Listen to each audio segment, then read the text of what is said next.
کوزدیر چکدره بازار کې د بجلی شارټ سرکټ لوجه ګیس په دکان کې اور لګېدو نه مارکیټ کې د 1500 پورې دکانونه تباه شوي او دې کې پروت سامان په مکمله توګه سوی ایره شوی دی چې لوجه دکاندارانو ته د لکونو روپو نقصان رسیدلی دی. د متاثره دکاندارانو وینا ده نقصان زموږ شوی دلته کم از کم د کروڑ نه بره نقصان زموږ دلته شوی دی. باقي کې چې نو کپړې غټ غټ تانونه سوي دي، جنریټرې سوي دي، موټر سایکلې سوي دي، کنه دکان د چته پورې رسې سوي دي، بجلی میټر هم نه پاتې شوی دی. د بجلی د بلونو ادا کولو په دې غم کې جدا به کم ځای دا اوس چې هر څه اوس وځي دا په کار د ګورنمنت لا انتظامی لا چې دې موږ ته کمپنسیشن ملاوي شي مهرباني جی. په دې کې ګیسون ګیسون ولا سلندر یو بخو شو د بخ سره بس ټول د مارکیټ مکمل بس سکندونو خبره وا کم سے کم 15 منټه کې 15 منټه کې دا مکمل د 15 دکانونه مکمل سو د کراکري دکانم نو بس د اړین وړي پاک لاړه د 15 پتاو یو لګرو لکه ون روزګار وکنه اغون لاړو دا غي په زمونه یو دکان او درې ګدامونه بل بس سشته نه موږ دا وایو چې موږ سشته نه څنګه په ټیمې کې د ریسکو چې دا مطلب دا چې څومره سنې شي چې موږ دا موږ راغله دا نقصان بدون نه وي شو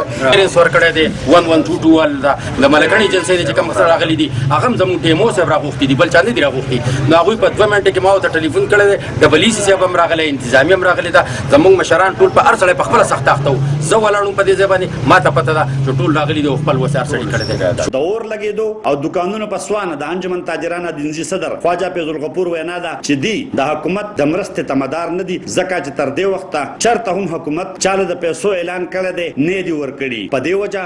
د دکاندارانو بیا ودانۍ د پاره ولس او په خصوصي توګه د وس خاوندانو ته د امداد اپیل کړی دی. ول زمونږه چې کوم دی دلته د کروڑونو روپو نقصان شوی دی او په دې کې داسې فیملی دی چې د هغوی دغه معاش او دغه روزګار او د هغې نه خلاص شو. په دې موقع باندې هېڅ حکومتي ذمه دار شخصیت چې کوم دی دلته موږ له څوک نه دي راغلي، نه زموږ چا تپوس کړی، نه زموږ خوا راغلي، نه موږ چا ډاډګیرنه راکړې ده. موږ ټول دا انشاءالله دا عهد کړی دا عزم هم کړی چې په خپل قوت او په طاقت باندې او د عوامو په تعاون باندې او د پښتون قام په جذبې سره به انشاءالله موږ د دوی د ټول چې کوم دی نقصانات د دې ازاله به کوو. ورسیز چې کوم دی دا پیغام ورکوم لر او بر پښتنو دا پیغام ورکوم په دې کې زموږ سره افغانان ورونه بیا زموږ بچي دي یا زموږ دینه ده اپا کې متاثر شوي دي ټول دا پیغام ورکوم چې ان شاء الله دلته به کیمپ لګېدلی ریلیف کیمپ او د هغې چې کوم دی مونږ یو نمبر ورکړی دی 0343 944 1100 په دې باندې زموږ سره لر او بر اوورسیز پښتانه ورونه زموږ سره چې کوم دی کوآپریشن امداد کولی شي. ډېر په دې موقع باندې زما سره زما محترم عبدالرحیم صاحب ولاړ دی چې هغه زموږ د ټریډ یونین ملاک اینډ ډیویژن صدر دی، د هغه شکریه ادا کوم. او د هغې سره زوار خان چې کوم دی جنرل سیکرټري دی د انجمن تاجران ملاک اینډ ډیویژن د هغه شکریه ادا کوم. د هغوی سره خپل کابینټ دی. په دې موقع باندې زه قاري صاحب نظیر صاحب چې هغه زما د ګل آباد بازار صدر دی او عزتمند دی، د هغې سره د ټریډ ایسوسییشن صدر هم موجود دی. په اصل کې تاسو ته چې ما دا خبر مخکې کړو چې دا په اصل کې زموږ مټې دي. څونه مخیر حضرات دي چې هغه پنډینګ وکړي د دې لپاره. په دې کې موږ حکومت یا بل کدیسې خبره کوو نو نه ده پکار. موږ به انشاءالله د خپلې مدد په شکل باندې دا پیټه چوتاو او زمونږ سره ډېر زبردست خلک دی په دې دینزو کې هم دی او په دې لوړ دیر کې هم دی او الحمدلله زمونږ د اسوات او ملکن ډیویژن بلکې ایون ټول کې پی کې پاکستان به زمونږ سره په دې کې تعاون کوي او موږ به انشاءالله خپل اورسیز رونه چې دي هغوی ته موږ دا درخواست کوو چې باید برپور به دې خلکو سره حصه ولري. په دې کې دې خلکو د خپل ښځو کالي خرڅ کړي دي، خپل ځمکې یې خرڅ کړي دي، په هغې ځان له خپل بچو له دا روزګار روان کړی، ځان به پکې حلال روزي ګټله. چونکې اوس دغه آفت رالو دغه مصیبت او دوی د هغې روزۍ د بچو د ګټلو نه خلاص شو.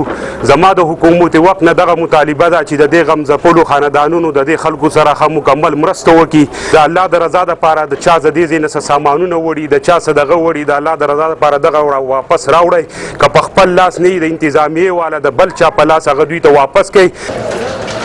زه هر وخت دا مطالبه کوم چې د حکمرانانو د سره ایمرجنسي فنډ نشته په کې پی کې کې. ما اوس هم د دې خبرې اظهار وکړو چې په بلوچستان کې شته، په سند کې شته، په پنجاب کې شته، خو بدقسمتي دا چې کې پی کې نشته.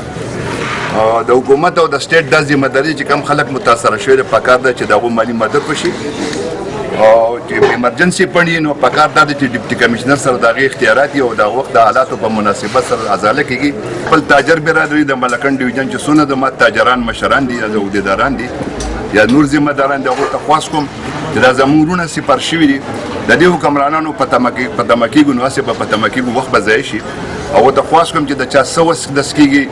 او فیضل غفور به چې کوم واتس اپ نمبر یا موبایل نمبر درکو په دې باندې زه په خپلم کوشش کوم چې اویرنس پیدا کم، ټول ته اپیل وکم، خواست وکم چې زمونه سکیږي چې موږ په خپل خود ودرو او دغه سپورټ وکړو. په دې موقع د مارکیټ کتنې د پاره د انجمن تاجران ملکن ډیویژن صدر فضل رحیم ضلع ملکن ضلعي جنرال سیکرټري د اظهار یکجهتۍ د پاره د مارکیټ کتنه وکړه. په دې موقع موجود د انجمن تاجران ګل آباد صدر قاری نذیر محمد د خپل طرفه دکاندارانو بیا ودانې د پاره 1 لک روپۍ، ادینزي ټریول ایجنسی اسوسییشن صدر محمد امین 1.5 روپۍ او چکدره سپنا مارکیټ دکاندار سمیع الله 0.5 او مجاهد 50,000 روپۍ ورکولو د چندې شروعات کړې ده. د خپل طرف نه ان شاء الله د 1 لک روپۍ ډونیشن کوم بده کې دا او صدر صاحب ته هغه موږ حواله کو. زه خپل طرف نه د 30,000 روپۍ د چیک اعلان کوم، دا ته 30,000 روپۍ درکم. په سکول باندې ګرځم